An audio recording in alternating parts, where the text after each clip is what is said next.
Picture this scene. A fierce medieval winter rages outside the window. The year is around 1300, and a blizzard is bearing the castle moat.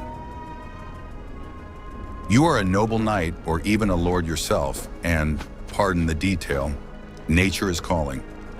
You rise from the table in the warm great hall, where the fireplace crackles, and set off on a journey through the icy stone corridors. Your destination is the latrine, a tiny cubbyhole in the wall, suspended over an abyss. And there, waiting for you, is not a heated porcelain toilet, but a hole in the stone from which blows a wind capable of freezing your breath. This wasn't just a domestic problem, it was a real quest for survival, where every trip to the bathroom in winter threatened to freeze the most delicate parts of the body.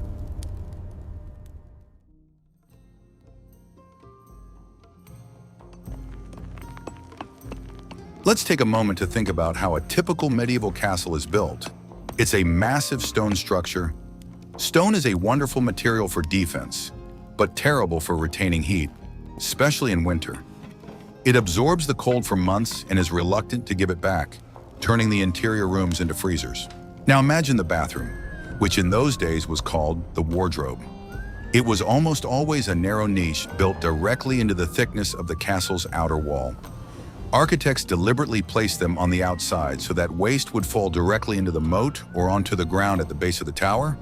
And so you step into this little room, and there it is, the seat.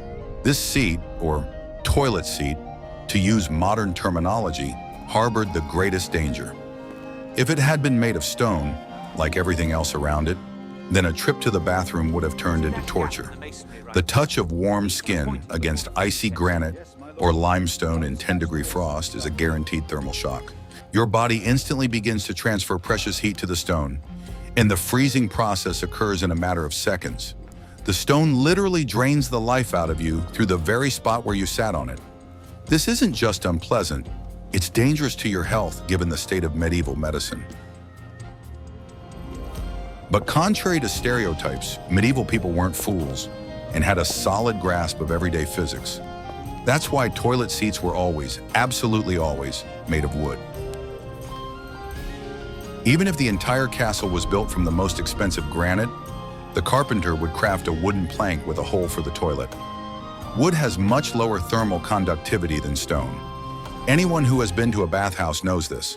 It doesn't cool down as quickly, and more importantly, it doesn't draw heat away from your body as aggressively or rapidly. Sitting on a wooden stool in a cold toilet was, shall we say, a tolerable ordeal. Of course, that doesn't mean sitting there was warm and comfortable, like in a modern chair. The wood was still cold after all. The room wasn't heated, but it was a dry, tolerable sensation of cold, not the bone-chilling horror of touching stone. With a wooden seat, you at least had a chance to finish your business before the lower half of your body went numb. This simple engineering solution saved more than 1 million lives from hypothermia and cystitis. Think about that the next time you complain about a cold toilet seat in a public restroom. A medieval lord had little choice. Either tolerable wood or an icy stone that would stick to the skin. And the choice was always obvious because survival came first. A wooden plank with a hole was the pinnacle of toilet comfort in that era. It was the first and most important line of defense in the battle for warmth while relieving oneself. And it must be said, this line of defense held up quite successfully for centuries.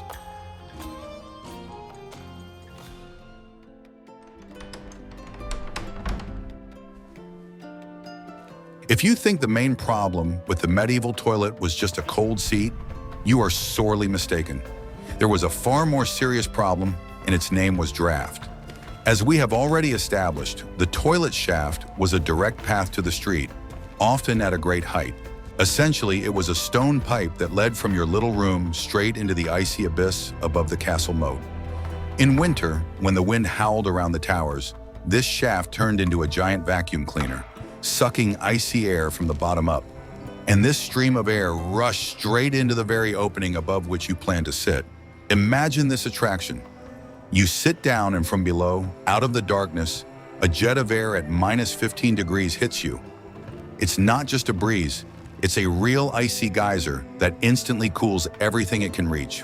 The sensation, to put it mildly, wasn't pleasant, and there was no health benefit to such cryotherapy. Without special protection, vital parts of the body could get chilled faster than you could realize what was happening. It was a real threat that needed to be addressed, and addressed quickly. Drafts were the #1 enemy, treacherous and merciless in their icy essence. And a solution was found, as simple as a wooden seat, yet incredibly effective. These were plugs and lids. Immediately after use, the toilet opening was tightly sealed with a special wooden plug, often lined with fabric for a better seal. In some cases, it was a heavy wooden lid on hinges that swung down from above, much like on modern toilets. The main purpose of this item was to block the icy draft coming up from the shaft below. The lid created a barrier that kept the cold air from entering the small toilet cubicle. When the next visitor entered the cubicle, they would open the lid, quickly do their business, and immediately close it again. The time the opening was left open was kept to a minimum so as not to let the room get completely chilled. This system functioned like a valve that opened only in one direction and only when necessary. Without such a plug, staying in the restroom during winter would have been simply impossible due to the constant icy wind. It was a basic yet vital sealing technology in the absence of modern building materials. Interestingly, modern toilet designers haven't really invented anything new. They've simply refined a medieval idea. Today, the toilet lid serves aesthetic and hygienic purposes, whereas back then it was part of the heating and wind protection system. Without it, a trip to the toilet turned into a dangerous game of chance with the wind. Medieval people valued these plugs and made sure they fit tightly over the toilet bowl's opening. It was their personal comfort zone, protected from the harsh reality of winter beyond the castle walls. So the plug isn't just a piece of wood, it's the guardian of your warmth and health in an icy medieval castle. And believe me, this guardian did its job perfectly, blocking the icy draft from below.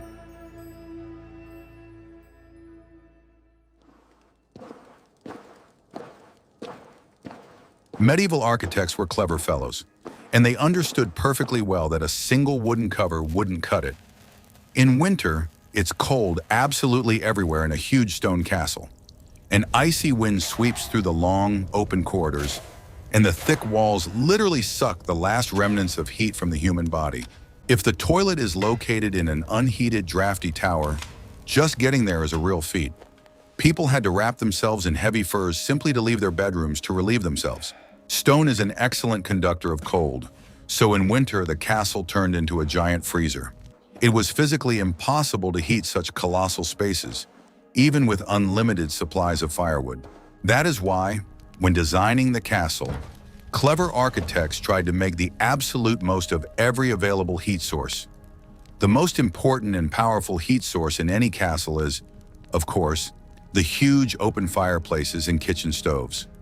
If living quarters are arranged skillfully and cleverly, it is possible to ensure that the heat from a single fireplace warms several adjacent rooms at once.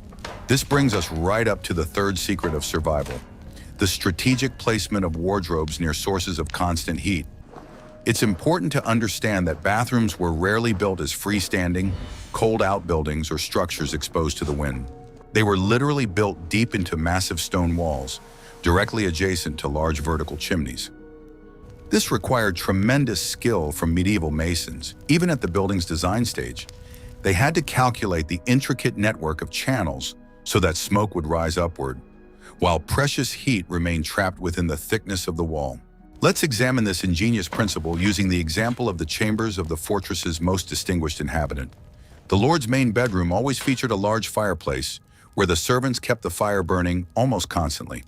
The chief architect could design the wardrobe in advance so that one of its narrow walls served as the back wall of this fireplace. Sometimes the dressing room was directly adjacent to a red-hot stone chimney running up from the lower floors and kitchens. Thick stone blocks slowly heated up from the raging fire in the bedroom and reliably stored the thermal energy. After a few hours, these red-hot stones began to radiate a soft and very pleasant warmth directly into the tiny toilet cubicle. This created what could quite rightly be called a truly comfortable temperature inside the dark wardrobe. This contrast was particularly striking when compared to the icy and gloomy corridors of the neighboring defensive tower. Stepping into this cleverly designed restroom, the sleepy lord found himself in a sort of cozy, warm cocoon. In this small enclosed space, the stone walls no longer exuded a deadly chill. On the contrary, they gently warmed him. It was a true medieval equivalent of modern underfloor heating or advanced central heating. And this complex mechanism was made possible solely through the ingenious engineering design of the stone building. The heat from a single fireplace in the living room worked effectively twice over, without being wasted into the atmosphere. It kept the Lord warm at night while he slept and created a pleasant, cozy atmosphere in the bathroom on cold mornings. Was this not the pinnacle of engineering thought at the time? The exact same ingenious principle applied to the restrooms located next to the bustling Great Hall. The fireplace in the main banquet hall was always so enormous that a whole large bull could easily be roasted in it. The fire roared there day and night, releasing a colossal amount of heat into the surrounding space. Wardrobes for the numerous high-ranking guests and noble knights were often located directly within the thick wall. They were situated right behind this gigantic hearth, receiving their rightful and very noticeable share of the heat. Thanks to such thoughtful planning, the hall miraculously ceased to be a freezing hell for important visitors. It became, at the very least, a cool and tolerable space where one could stay without risk of frostbite. The chief architects had carefully thought through these crucial details as early as the stage of laying the castle's deep foundation. They fully understood the immense importance of basic domestic comfort for the permanent inhabitants of the harsh fortress. Absolutely no one wanted to live in perpetual, bone-chilling cold, not even the most hardened and battle-hardened knights. The physics behind this passive heating system were incredibly simple and reliable. Natural stone has a high thermal capacity, so it takes a long time to heat up, but then releases the stored heat for a very long time. Even if the fire in the fireplace accidentally went out at night, the heated wall of the wardrobe continued to warm the room until morning. This allowed the nobility to avoid severe physical stress every time they went to relieve themselves. In the harsh winter conditions, such architectural solutions literally saved the health of the ruling elite. This was a true caste-based approach to thermal insulation and the distribution of basic necessities in the Middle Ages. A strict unspoken rule dictated that the higher your position in society, the warmer your toilet would be. Proximity to the life-saving hot fireplace clearly defined your actual social status within the strict castle hierarchy, and a warm toilet next to the chimney was the clearest sign that a lord's life had been a resounding success. Think about this ingenious use of residual heat.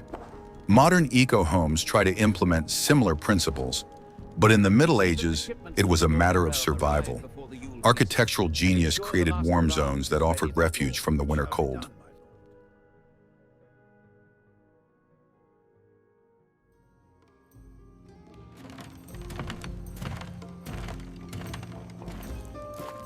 The fourth secret may seem strange to you, if not shocking, but it was brilliant from a physics standpoint. We're used to the idea that a toilet should be as far away from the kitchen as possible because of the smells. In the Middle Ages, however, it was the opposite. The shafts of some latrines were designed to pass over the castle bakery, kitchen, or laundry room. These were rooms where the fire in the ovens burned practically around the clock, producing a huge amount of heat and smoke. And this heat, instead of simply escaping up the chimney on the roof, was used to heat the toilet. The physics of the process is simple. Warm air from kitchen hearths and ovens rose up through the wide toilet shaft, much like a chimney.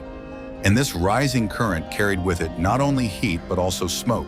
As a result, upon entering the outhouse, a person found themselves in a room that was not freezing cold, but slightly warmed from below. This not only warmed the outhouse itself, but more importantly, it warmed that very wooden seat we mentioned earlier. It was a medieval equivalent of a heated seat, powered by the energy of the kitchen wood-burning stove. Sounds strange, doesn't it? But this system had another, completely unexpected and incredibly useful side effect. The smoke from the kitchen, rising up the shaft, acted as an excellent disinfectant and air freshener. It masked unpleasant toilet odors with its own scent. The smell of smoke, burning, and perhaps baking bread. But most importantly, the smoke killed parasites, moths, and other insects that love to settle in the dark, damp toilet shafts.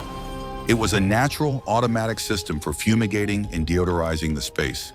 That is precisely why, by the way, clothes were often hung up in medieval toilets. You may have seen this in movies, long cloaks and tunics hanging on hooks right in the wardrobe. This wasn't done out of a lack of space, but intentionally.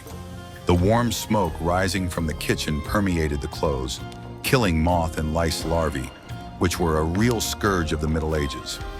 Thus, the toilet became a multifunctional complex, a place to relieve oneself, a clothes dryer, and a disinfection chamber. Imagine this level of resource optimization in a medieval castle. The heat from cooking isn't wasted.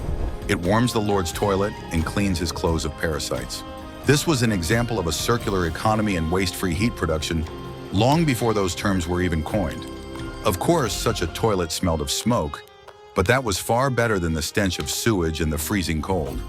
It was a brilliant compromise between comfort, hygiene, and physics. So a toilet over a fire isn't barbaric. It's the pinnacle of medieval domestic optimization, making full use of the chimney effect.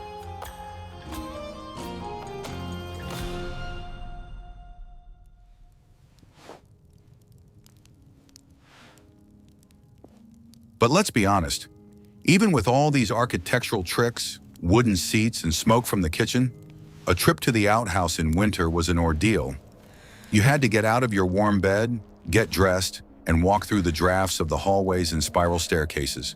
The stone floors instantly froze bare feet, even through thick woolen socks. The cold wind howled through the narrow windowless openings, blowing out the candles and torches held by sleepy hands. Every step echoed loudly through the empty galleries, breaking the night's silence in the vast fortress. At such an hour, any sane person wanted only one thing: to return as quickly as possible to the safe, heavy furs of their bed. And at night in the darkness, it was also dangerous. One could stumble or encounter someone unwelcome. The steps of the stone spiral staircases were often uneven, slippery from dampness, and very treacherous for a sleepy traveler. In the thick darkness, it was easy to slip and suffer a serious injury, which in those harsh times could prove fatal. Besides, the castle never slept completely. Armed guards patrolled the corridors, and huge guard dogs roamed about. And most importantly, why go anywhere at all when there's a blizzard outside and it's warm inside? This brings us to the fifth secret, which was the simplest and most reliable. The surest way not to freeze was not to go into the cold wardrobe at all, especially at night. For this purpose, chamber pots were widely used in bedrooms. These could be called bertili or be ordinary ceramic or metal vessels. Most often, these were massive clay bowls, glazed so that the walls wouldn't absorb unpleasant odors. Noble and influential lords could afford items made of copper, brass, and even real silver, bearing their family crests. The chamber pot represents the pinnacle of medieval toilet self-indulgence, allowing one to relieve oneself in the warmth of one's own room. It was an essential item for anyone who could afford a bedroom, from a lord to a wealthy merchant. And in winter, this simple object was literally worth its weight in gold. It provided an incredible sense of security and comfort while a snowstorm raged outside the thick stone walls. People were willing to put up with a temporary odor in the room for the sake of their own health and priceless warmth. It is interesting to note exactly how this pot was used to ensure maximum comfort. It was not kept just anywhere under the bed in a cold corner, but closer to the burning hearth. The vessel was always placed so that the material could absorb the living heat of the bright fire. Before going to sleep, a servant would place the pot next to the fireplace so that the metal or clay would warm up and not be icy when used. No one wanted to sit down first thing in the morning on a scalding cold rim in a chilly night room. Imagine this. You get up in the middle of the night and your chamber pot is warm from the fireplace. That's true medieval luxury. Sitting on a warm vessel in a warm room is not at all the same as hovering over an icy abyss in the wall of a tower. It was a completely different standard of living, inaccessible to simple peasants or ordinary guards of the castle garrison. The lord of the castle could calmly relieve himself without risking a fatal case of pneumonia from a strong draft. The gentle warmth of the pot's clay walls was a small but very important and pleasant joy in the harsh winter. And in the morning when the lord awoke, a servant would enter the room. It was his duty to carry out the contents of the chamber pot. It was a dirty, unpleasant job, but it was part of castle life. At the courts of kings and major aristocrats, there was even a special, honorable court position for such delicate tasks. Servants would empty the chamber pots into the very same toilet shafts in the wardrobes or simply over the castle wall into the moat. Often, the waste would fall directly into the murky waters of the moat, creating an additional foul-smelling barrier for potential enemies. In this way, the Lord enjoyed comfort while the servant had a job, and the system continued to function. This centuries-old arrangement operated smoothly for decades, saving high-ranking aristocrats from winter colds. Ironically, it was the chamber pot that offered the most civilized solution to the winter toilet problem. It completely eliminated the risk of falling into a cesspit and provided reliable protection from the biting, icy winds in the lavatory. Your office job may require a degree and years of experience, but you are unlikely to face the same level of responsibility as a servant tasked with keeping the Lord's chamber pot warm. It was the key to the castle lord's peaceful sleep and health, and much depended on the quality of this work. The influential lord's mood for the entire long day ahead depended on the servant's timely actions. This simple vessel, standing by the fireplace, was a symbol of domestic comfort, accessible to few but so cherished in winter. It was the Middle Ages' answer to the question, how not to freeze, which sounded like don't leave the room, don't make a mistake. A chamber pot by the fireplace was a simple, effective, and most comfortable solution to the toilet problem in winter in a medieval castle.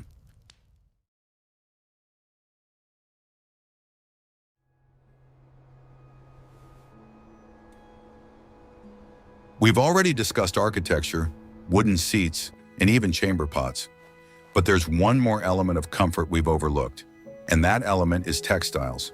In medieval castles, fabric was used not only for clothing, but also as a vital means of thermal insulation. The stone walls were freezing, and to make the room livable, they were draped with thick carpets or tapestries. This created a layer of air between the icy stone and the room, trapping the heat inside. The same principle was used in the privy, but in a slightly different way. To block the cold air from the castle's echoing stone corridors, the doorway to the dressing room was often hung with a thick, heavy tapestry or woolen curtain. This fabric barrier served as excellent insulation, keeping the cold out of the small toilet cubicle and trapping the remaining heat inside. Imagine this. You step into this small vestibule, pull back the heavy curtain, and find yourself in a tiny little world, sheltered from the icy world outside. The smell of smoke from the kitchen, the warmth of the wooden seat, and the thick fabric all around created a sense of coziness, as much as was possible in a toilet suspended over an abyss. It was like a personal fabric tent, inside which you were sheltered from the drafts and the cold of the tower's stone walls. The fabric acted as a soft, warm shield, standing guard over your comfort. Moreover, in some cases, if the wardrobe was part of the bedroom, its doorway could be covered with the same tapestry that adorned the room's walls. This made the toilet visually inconspicuous and at the same time provided constant thermal insulation. The fabric absorbed the smells of smoke and herbs, creating a unique atmosphere that was far more pleasant than the icy dampness of a stone chamber. It was a simple, inexpensive, and highly effective solution available to nearly all the castle's inhabitants. Think about how fabric changes the perception of space. The toilet transformed from a cold stone crypt into a fabric-lined cubbyhole. Modern interior designers use textiles for coziness, but in the Middle Ages, it was a matter of physical survival in the battle against the cold. It was another layer of protection, a personal fabric armor shielding you from the winter chill at the most inopportune moment. And this layer of protection worked, making life in the castle during winter a little more bearable. A heavy tapestry on the door isn't just decor, it's an element of the insulation system, creating coziness in a medieval toilet.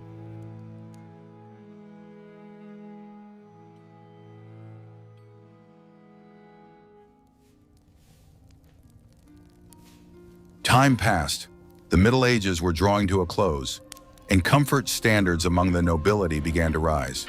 People no longer wanted to hover over a hole in the wall, even if it was above a warm kitchen. They wanted comfort, aesthetics, and most importantly, warmth in their living quarters. But a chamber pot sitting idly by the fireplace wasn't the most attractive piece of furniture, especially when guests entered the room.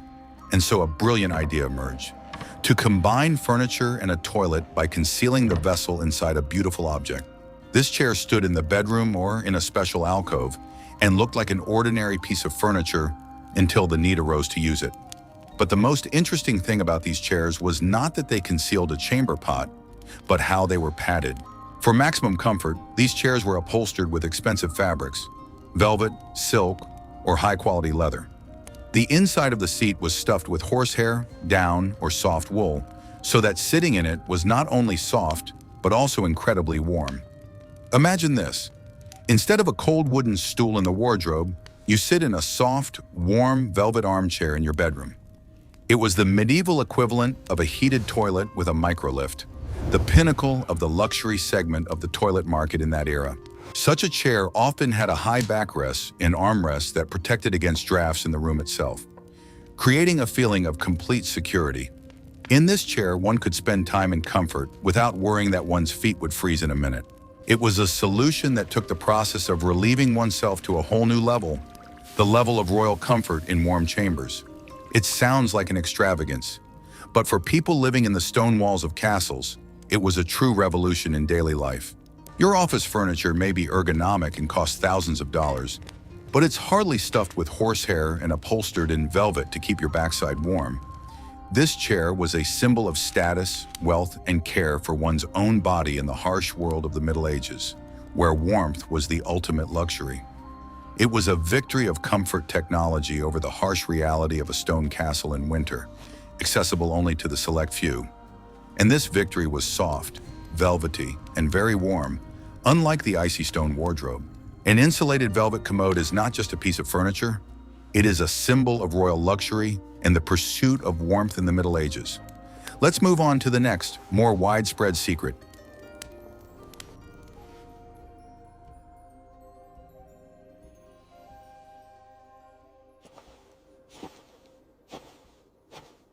We've talked about how to set up a toilet, but we've forgotten about the person themselves and what they're wearing.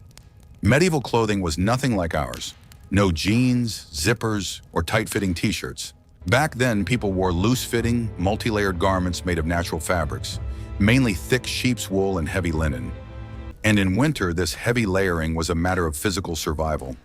After all, it was unbearably cold everywhere in the stone castle except for the great hall by the blazing fireplace. And as it turned out, this same bulky clothing came in handy during a nighttime trip to the toilet. It's important to understand that getting dressed in the Middle Ages took quite a long time. No one wore thin, synthetic thermal underwear that hugged the body tightly. Instead, men and women put on several long tunics of varying thicknesses at once. First came a thin undershirt made of undyed linen, which absorbed sweat and protected the skin from the coarse outer fabric. Then they put on thicker woolen tunics, and a heavy woolen cloak was thrown over the top.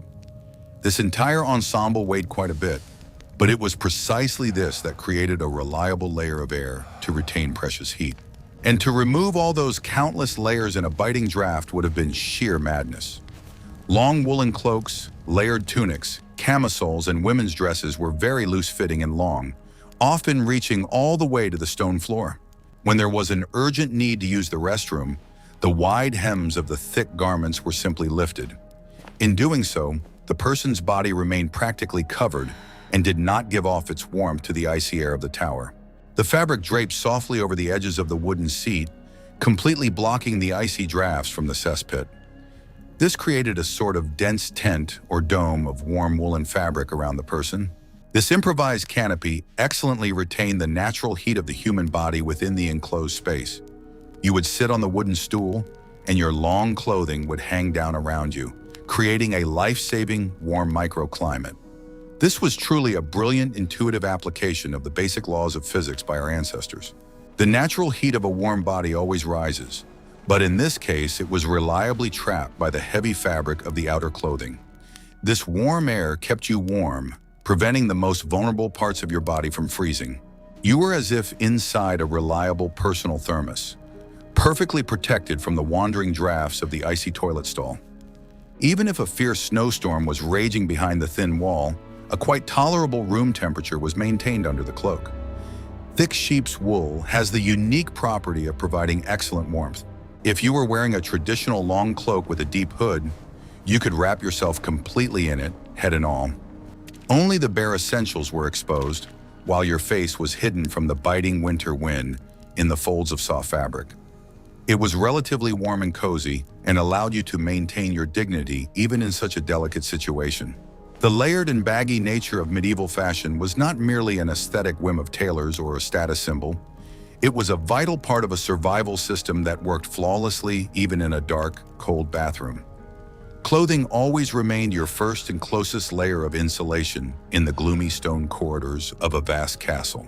It is important to note that this method of protection against the cold worked for absolutely all segments of the population at that time. Unlike luxurious velvet armchairs or private fireplaces, warm clothing was a basic necessity. Of course, peasants wore coarse and itchy homespun wool, while aristocrats had cloaks made from fine imported cloth.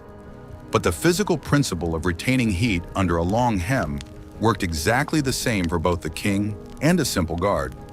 This leveled the playing field for people in the face of the merciless winter elements, which dictated their own harsh rules of survival.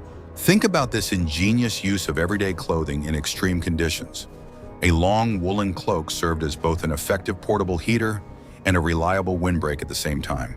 Modern high-tech thermal fabrics strive to achieve exactly the same effect with minimal gear weight. Yet the ordinary medieval cloak handled this task perfectly, solely due to its large volume and the properties of natural wool. It was a true mobile comfort zone that you carried with you at all times. It guaranteed to save you from painful frostbite in the drafty, icy quarters of a high fortress tower. And this reliable method was available to absolutely all inhabitants of medieval Europe, without exception. It required no complex architectural calculations or the presence of specially trained servants with hot coals. Layered woolen clothing, creating a tent-like effect, is the simple and effective secret to personal warmth in medieval attire.